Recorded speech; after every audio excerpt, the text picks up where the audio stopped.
ପାଖରେ ବାଜିଲେ ସେଇ ଜିନିଷଟା ଆପଣଙ୍କର ନିହାତି ଜନ୍ମ ପାଇଁ ବହୁତ ଆବଶ୍ୟକ। ତେଣୁ ୱାକିଂ କରନ୍ତୁ କିମ୍ବା ଆପଣଙ୍କର ଇଏ ଏକ୍ସରସାଇଜ କରନ୍ତୁ ଯାହା କରନ୍ତୁ ଏଗୁଡ଼ାକ ଆମ ଶରୀର ପାଇଁ ନିହାତି ଆବଶ୍ୟକ। ଆମେ ଏଠି ଯାହା ବି ଖାଉଛୁ ଏଠି ଲେଖା ହେଇଛି ଆମର 80% ନ୍ୟୁଟ୍ରିସନ୍ 20% ୱାର୍କ ଆଉଟ୍ ହେଲେ ଯାଇକି ହେବ 20% ୱାର୍କ ଆଉଟ୍ କ'ଣ ନା ଆପଣ 24 ଆୱାର୍ସ ଗୋଟେ ଦିନରେ ନିଜକୁ କେତେ ନିୟୋଜିତ କରିପାରୁଛନ୍ତି ଯେକୌଣସି କାମ ଆଇଦର ଆପଣଙ୍କର ଏକ୍ସରସାଇଜ କରନ୍ତୁ କିମ୍ବା ୱାକିଂ କରନ୍ତୁ କିମ୍ବା ଆପଣଙ୍କ ଘରର ଦୈନନ୍ଦିନ କାମ କରନ୍ତୁ ଯେକୌଣସି କାମ କଲେ ତାପରେ ହିଁ ଆପଣଙ୍କର ଯାଇକି ଆପଣଙ୍କ ଫିଟନେସ୍ ଆସିବ। सर ये आपण जो वर्क होत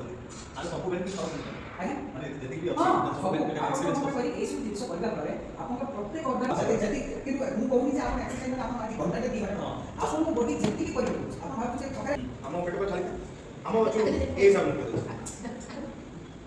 हम स्विच करतो पेट खाली है तो सीए था हम जो चर्बी था से कोन काम करने की जोटा भी हम खाउछु से डाइजेशन ठीक है अरे ଆମେ एक्चुअली କେତେ body just fight digestion system दा ठीक होला ଆଉ ସେ ମାନେ पांच डाइजेशन डाइजेशन चैनल से आउटरे ମାନେ रिवर्स है से माने सेक्रेटरी कर देछ फाइट कि फाइट कर जदी भी कैंसर को जो नहीं करने गोटे जगह ठिया ही गरम जदी एमडी कर पाछि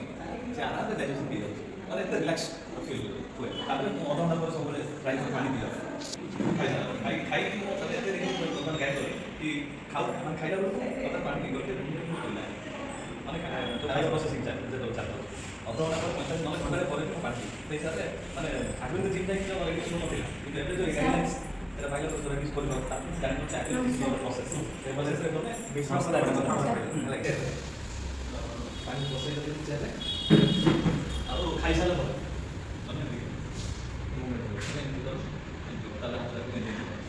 एटलिस्ट डेली कॉलेज से रिजल्ट